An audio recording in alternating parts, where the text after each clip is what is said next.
Hi, Andy XL back with another NFXL podcast, episode 31 of my State of the Franchise addresses. So we're on to the Super Bowl teams from last season now. And the runners up, New England Patriots. So they went into the last off season with 5 picks in the first 106 of the draft and a load of cap space to sign free agents with. They made very, very good use of those tools, particularly in free agency on the defensive side. And as a result, I did tip them pre-season to make the postseason and possibly to challenge the Bills for the AFC title. Those might have been seen as optimistic as they were coming off a four. Those predictions might have been seen as optimistic as they were coming off a 4-win season in 2024. But they exceeded even my high expectations for them by taking the divisional title and proceeding all the way to the Super Bowl, where they were ultimately outplayed by the Seahawks. So they might have been a bit fortunate to get there with the Broncos losing Bo Nix for the championship game. But, you know, as I said, they were and they exploited a weakish schedule during the regular season. But you can put that and knock against them on all sorts of fronts. But they were the ones that were in Santa Clara. So let's give them the credit they're due. A year later, they go into this off season with a whole different level of expectation and will need to address the weaknesses that ultimately led to them coming up short of winning it all if they are to repeat the successes of 2025 with a target on their back and a much tougher schedule to face as division winners. So, right, how do they do this? Quarterback. Drake May had a truly outstanding second season, registering a league high 72% completion rate and also leading the league with 8.9 yards per passing attempt. So it wasn't like he was just dinking and dunking. He was going downfield and he was highly accurate. 4,394 passing yards, 31 passing touchdowns, plus 450 rushing yards and 4 rushing touchdowns without a stellar receiver corps and behind a suspect O-line, particularly on the left side, were enough to make him MVP runner-up to Matt Stafford. An absolutely superb season. He, like the Patriots, will operate from a higher level of expectancy now.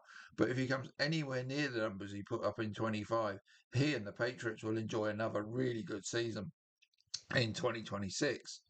At running back, Ramondre Stevenson with 948 scrimmage yards and 9 touchdowns, and rookie Trevayon Henderson with an even more impressive 1,132 yards and 10 scores, gave the Patriots one of the best running back tandems in the league last season. With those two having had such a strong season, veteran Antonio Gibson is gone. He got hurt earlier in the season last time around anyway. So he's, as I say, he's been allowed to leave.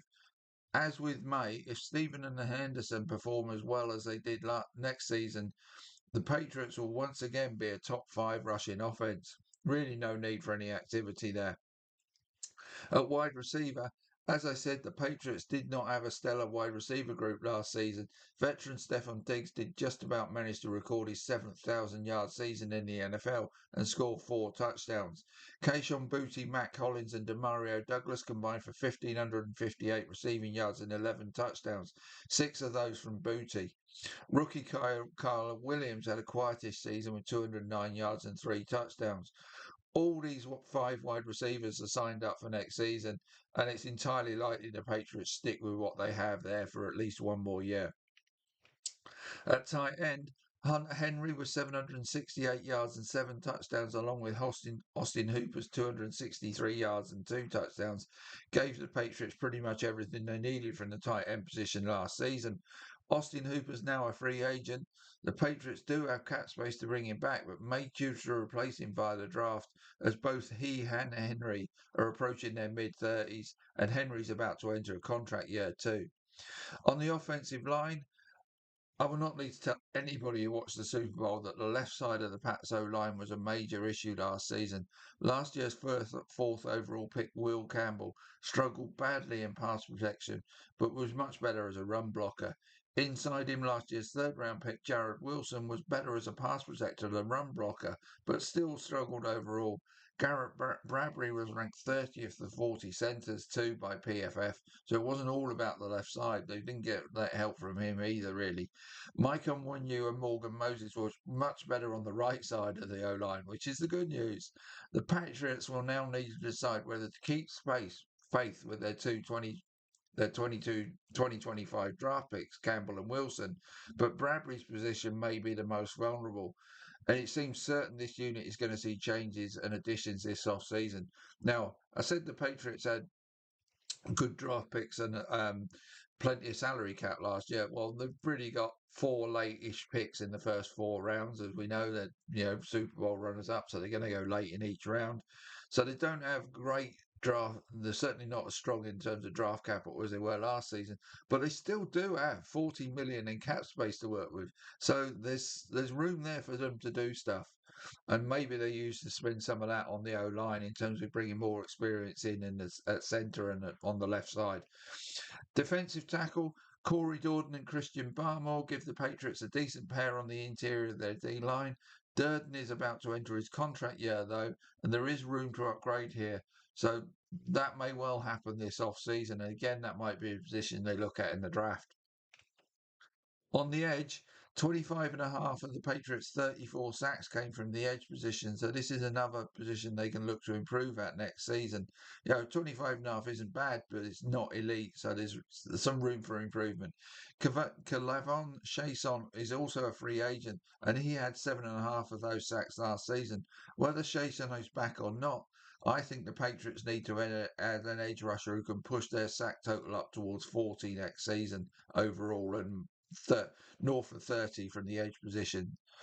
Inside linebacker, Robert Spillane, Christian Ellis, and Jack Gibbons mean the Patriots are well stocked at inside linebacker next season, and this is a position they really don't need to look at very much, I don't think. Safety, Jalen Hawkins and rookie Craig Woodson were their starting safeties, and with Hawkins now hitting free agency, the Patriots really need to try to bring him back. Otherwise, second-year man Woodson would be joined by a different partner alongside him, which would be not ideal for the Patriots. So I think Hawkins is one of the key free agents they need to bring back. Cornerback, Christian Gonzalez, Carlton Davis, and Marcus Jones gave the Patriots a strong set of cornerbacks. With all three back for next season, this looks to be a position the Patriots are set at for next season. Special teams, rookie kicker Andres Barragales and punter Bryce Barringer both did okay last season, so the same duo should be back for next season. And they have multiple options available at kick return. Marcus Jones was deadly on occasion last term, so there's really no need to look for help there either. So to sum up for the Patriots, on offense, the O-line needs to be the main focus and then possibly tight end. So, getting that O-line sorted, for me, is going to be absolutely fundamental. And surely the Patriots know that and will do something about it. Defensively, defensive tackle, edge, and safety are the areas they can look to improve at. So the first four draft picks and some draft capital might be going on the O-line, defensive tackle, edge, safety, possibly tight end. Their pass rush must get better if their pass defense is to reach the levels of the other areas of their performance last season. And Jalen Hawkins coming back is key for that as well. With the Jets in turmoil and the Dolphins looking like they're set to start a rebuild, the AFC East is looking like a straight head-to-head between the Patriots and the Bills. For the Patriots to come out on top, Drake May will need to repeat his tremendous efforts of 2025, and the O-line and pass rush will need to be much better than it was last season. So that's how they would cope with a tougher schedule. But there's clear opportunities there for the Patriots to at least make the postseason, possibly retain that divisional title. Like I say, that's probably a pretty 50-50 call with the Bills right now. And then let's see what they can do in the postseason, which is, I think the AFC might be tougher all round next season. I can see teams like the Chargers and the Jags and the Ravens all being better. So I think it's going to be a tougher one to win next season in terms of defending their conference championship. So that's it for the Patriots. Final one to come will be, can the Seahawks find a way to retain and set up a possible dynasty? I'll come to that in the next one. See you soon.